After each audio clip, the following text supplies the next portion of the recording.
पाठ 12वां सुनीता की पहिया कुर्सी।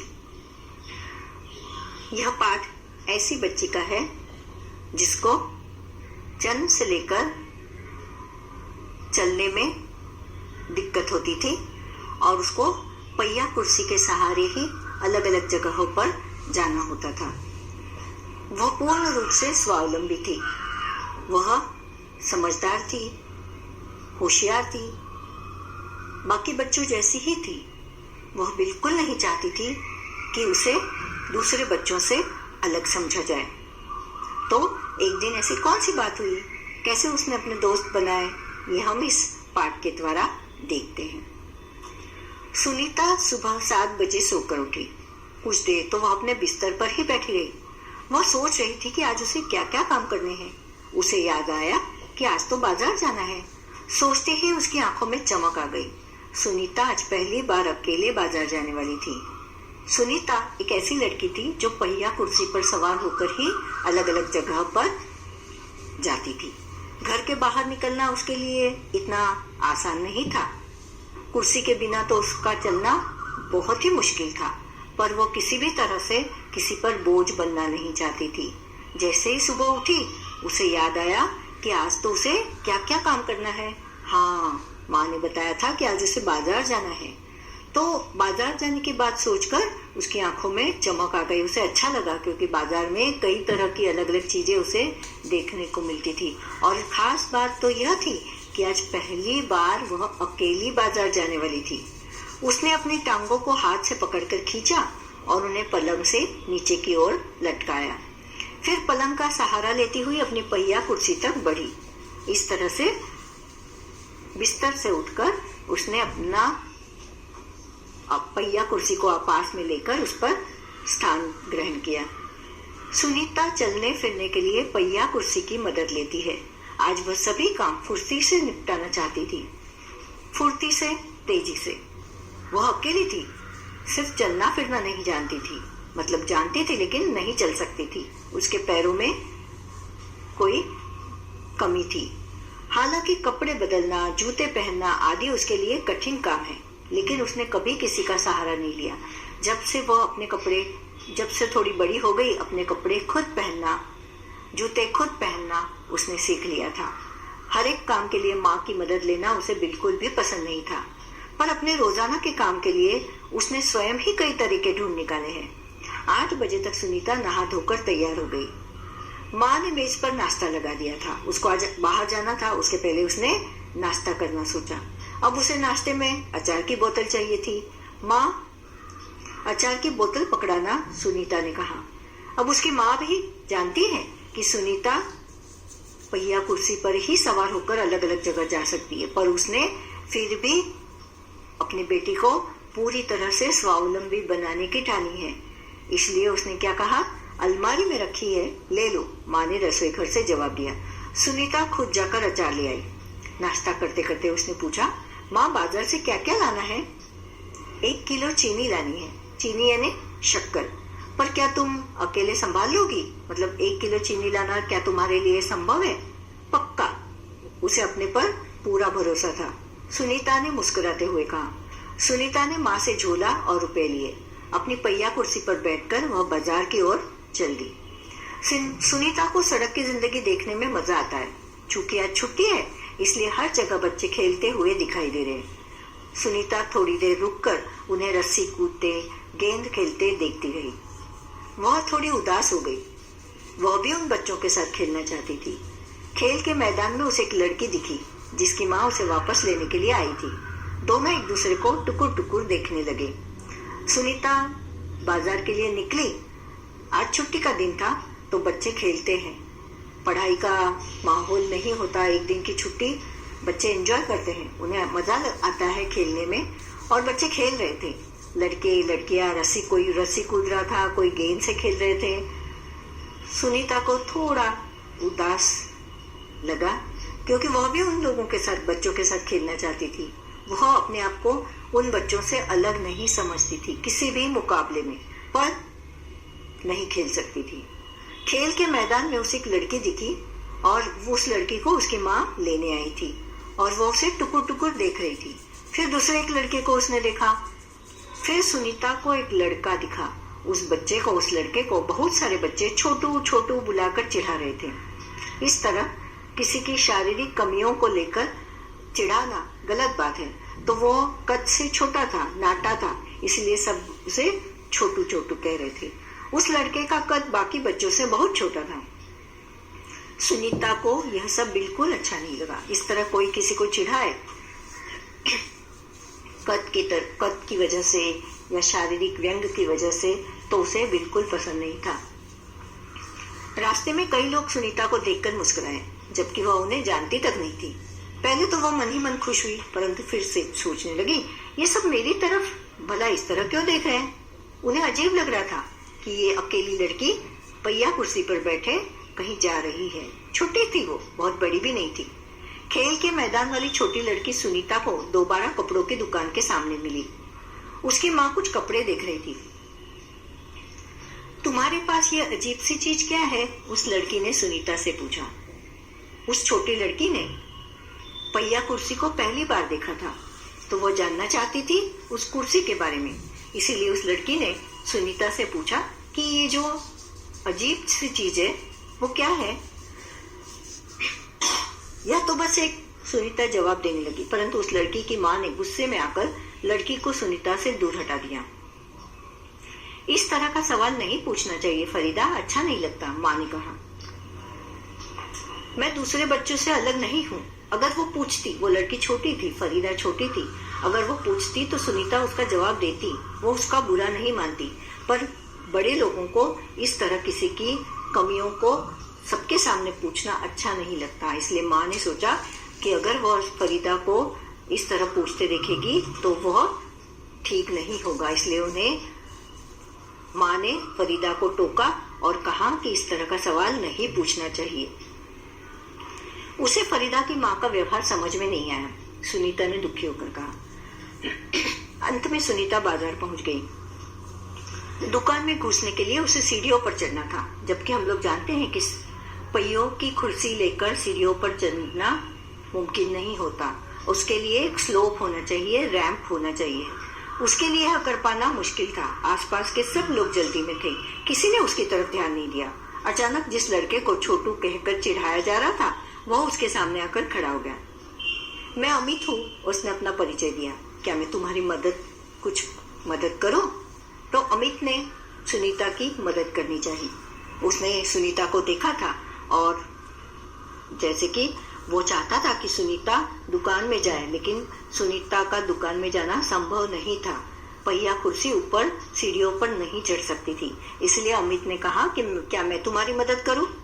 मेरा नाम सुनीता है। सुनीता ने राहत की सांस ली, राहत कुछ अच्छा महसूस किया, चैन की सांस ली और मुस्कुराकर बोली, पीछे के पेडल को पैर से जरा दबाओगे? हाँ हाँ जरूर, कहते हुए अमित ने पहिया कुर्सी को टेढ़ा करके उसके अगले पहियों को पहली सीढ़ी पर रखा। फिर उसने पिछले पहियों को भी ऊपर चढ़ाया। इस तरह उसने पूरी पहिया कुर्सी को दुकान के ऊपर लाकर रख दिया। सुनीता ने अमित को धन्यवाद दिया और कहा, अब मैं दुकान तक खुद पहुंच सकती हूँ। धन्यवाद, तुम्हारी मदद के लिए बहुत बहुत शुक्रिया। दुकान में पहुंचकर सुनीता ने 1 किलो चीनी मांगी। दुकानदार उसे देखकर मुस्कुराया। चीनी की थैली पकड़ने के लिए उसने हाथ आगे बढ़ाया ही था कि दुकानदार ने थैली उसकी गोद में रख दी। अब दूसरे लोगों के प्रति उस दुकानदार का व्यवहार अलग होता, क्योंकि सुनीता अपनी कुर्सी पर आई थी। दुकानदार ने उसे अपाहिज समझकर उसकी ज्यादा मदद करनी चाहिए, जो सुनीता को बिल्कुल अच्छा नहीं लगा। सुनीता ने गुस्से से कहा, मैं भी दूसरों की तरह खुद अपने आप सामान ले सकती हूँ। उसे दुकानदार का व्यवहार बिल्कुल अच्छा नहीं लगा। चीनी लेकर सुनीता और अमित बाहर निकले। लोग मेरे साथ ऐसा व्यवहार करते हैं जैसे कि मैं कोई अजीबोगरीब लड़की हूँ, सुनीता ने कहा। अजीबोगरीब? अलग, दूसरों से हटकर। अमित ने क्या जवाब दिया? हो सकता है ऐसा व्यवहार करते हैं। क्यों? क्योंकि तुम पहिया कुर्सी पर हो। शायद तुम्हारी पहिया कुर्सी के कारण ही वे ऐसा व्यवहार करते हैं, अमित ने कहा। पर इस कुर्सी में भला ऐसी क्या बात है? मैं तो बचपन से ही इस पर बैठकर इसे चलाती हूँ, सुनीता ने कहा।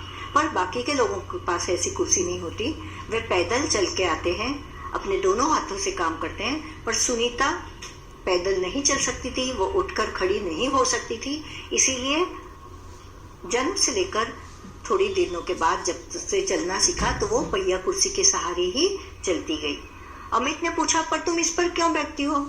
मैं पैरों से चल ही नहीं सकती। इस पहिया कुर्सी के पहियों को घुमाकर ही मैं चल फिर पाती हूँ, लेकिन फिर भी मैं दूसरे बच्चों से अलग नहीं हूँ। मैं वे सारे काम कर सकती हूँ जो दूसरे बच्चे कर सकते हैं, सुनीता ने कहा। अमित को उसकी बात समझ में आई, पर कई लोग ऐसे होते हैं जो इनको अपने में शामिल करना नहीं चाहते। अमित ने अपना सिर ना में हिलाया और कहा, मैं भी वे सारे काम कर सकता हूँ जो दूसरे बच्चे कर सकते हैं, पर मैं भी दूसरे बच्चों से अलग हूँ, इस तरह तुम भी अलग हो। क्यों? उसने कहा, क्योंकि उसका कद छोटा था। अमित का कद छोटा था, इसलिए सब उसे छोटू छोटू कहते थे। और यहाँ सुनीता पहिया कुर्सी पर बैठी थी, इसीलिए वो दूसरों से अलग है, ऐसा अमित कह रहा है। सुनीता ने कहा, नहीं, हम दोनों दूसरे बच्चों जैसे ही है। अमित ने 2 बार अपना सिर ना में हिलाया और कहा, देखो, तुम पहिया कुर्सी पर बैठकर चलती हो, मेरा कद बहुत छोटा है, हम दोनों ही बाकी लोगों से कुछ अलग है। सुनीता कुछ सोचने लगी। उसने अपनी पहिया कुर्सी आगे की ओर खिसकाई। अमित भी उसके साथ साथ चलने लगा। सड़क पार करते समय सुनीता को फरीदा फिर नजर आई, वो छोटी लड़की जो उसके पहिया कुर्सी के बारे में जानना चाहती थी। इस बार फरीदा ने कोई सवाल नहीं पूछा। अमित झट से सुनीता की पहिया कुर्सी के पीछे चढ़ गया। फिर दोनों पहिया कुर्सी पर सवार होकर तेजी से सड़क पर आगे बढ़े। फरीदा भी उनके साथ साथ दौड़ी। इस बार भी लोगों ने उन्हें घूरा, परंतु अब सुनीता को उनकी परवाह नहीं थी। खूब मजे से उसको अमित नाम का दोस्त मिल गया था। फरीदा नाम की लड़की भी उसकी साथिन बन गई थी और सारा माहौल उसके लिए खुशी का था। अब प्रश्नोत्तर है कहानी से। सुनीता को सब लोग गौर से क्यों देख रहे थे?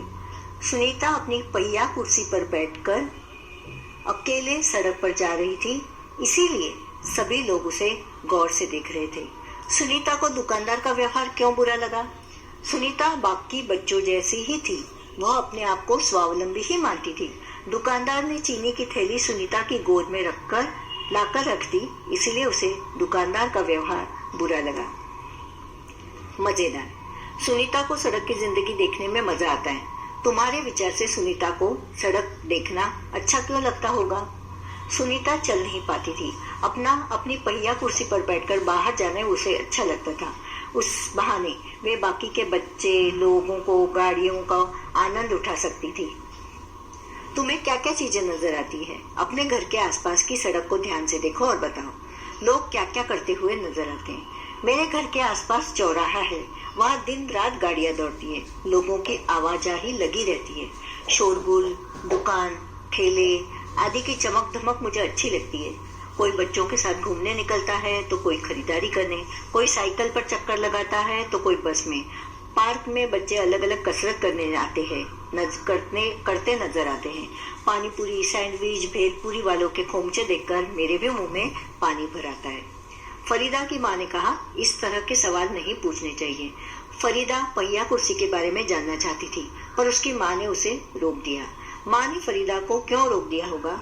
माँ ने फरीदा को रोक दिया क्योंकि उसके विचार से सुनीता को फरीदा का पूछना बुरा लग सकता था। क्या फरीदा को पहिया कुर्सी के बारे में नहीं पूछना चाहिए था? तुम्हें क्या लगता है? फरीदा छोटी थी, अज्ञान और कुतूहलवश वह सुनीता की पहिया गाड़ी के बारे में जानना चाहती थी। इसमें गलत कुछ भी नहीं है। क्या तुम्हें भी कोई काम करने या कोई बात कहने से मना किया जाता है? कौन मना करता है? कब मना करता है? नहीं, मुझे कोई काम करने से मना नहीं करता। मेरी माँ को लगता है कि मैं उम्र के हिसाब से ज्यादा समझदार हूँ, मैं भी कुछ कर सकती हूँ। यदि सुनीता तुम्हारी पाठशाला में आए तो उसे किन किन कामों में परेशानी हो आएगी और उसे उस परेशानी न हो उसके लिए अपनी पाठशाला में क्या तुम बदलाव सुझा सकती हो? सुनीता अपनी पहिया कुर्सी को लेकर अगर मेरी पाठशाला में आएगी तो सीढ़ियों से ऊपर न चढ़ सकेगी। उसे और कुर्सी को उठाकर कक्षा में ले जाना होगा। अब मैं क्या कर सकती हूँ?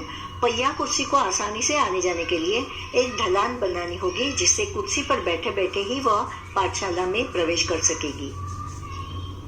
सुनीता के बारे में पढ़कर तुम्हारे मन में कई सवाल और बातें आ रही होंगी। वे बातें सुनीता को चिट्ठी लिखकर बताओ। अब यहाँ सुनीता को चिट्ठी लिखकर बताई जाती है बातें। प्रिय सुनीता, सप्रेम नमस्कार। मैं जानती हूँ तुम बहुत ही सामर्थ्यशाली और स्वावलंबी लड़की हो। तुम अपने आप को बाकी बच्चों से अलग नहीं समझती। तुम्हें अपने आप पर पूरा भरोसा है। तुम्हारी माँ ने तुम्हें इसके लिए तैयार किया है। जन्म से पहिया कुर्सी की सहायता से ही चल पाने के बावजूद भी तुम आत्मनिर्भर हो। आशा है हम कभी मिलेंगे। हम जैसे बच्चों को तुम्ही से प्रेरणा प्राप्त होगी। तुम्हारी प्रिया। सुनीता ने कहा, मैं पैरों से चल ही नहीं सकती। सुनीता अपने पैरों से चल फिर नहीं सकती। तुमने पिछले साल पर्यावरण अध्ययन की किताब आसपास में रवि भैया के बारे में पढ़ा होगा। रवि भैया देख नहीं सकते, फिर भी वे किताबें पढ़ लेते हैं। वे किस तरह की किताबें पढ़ सकते हैं? अंध बच्चे ब्रेल लिपि में लिखी किताबें पढ़ सकते हैं। उस तरह की किताबों के बारे में सबसे पहले किसने सोचा? लुई ब्रेल नामक इंसान ने इसके बारे में सोचा। आसपास में कुछ ऐसे लोगों के बारे में भी बात की गई है जो सुन बोल नहीं सकते। क्या तुम ऐसे किसी बच्चे को जानते हैं जो सुन बोल नहीं सकता? तुम उसे किस तरह से अपनी बात समझाते हो? जी हाँ, मेरा एक दोस्त है भरत नाम का। वह सुन और बोल नहीं सकता। मैं उसे इशारे से अपनी बातें समझाता हूँ। वह लिप मूवमेंट जानता है। मेरे होठों की हालचाल से वह शब्दों को भी जान लेता है। धन्यवाद।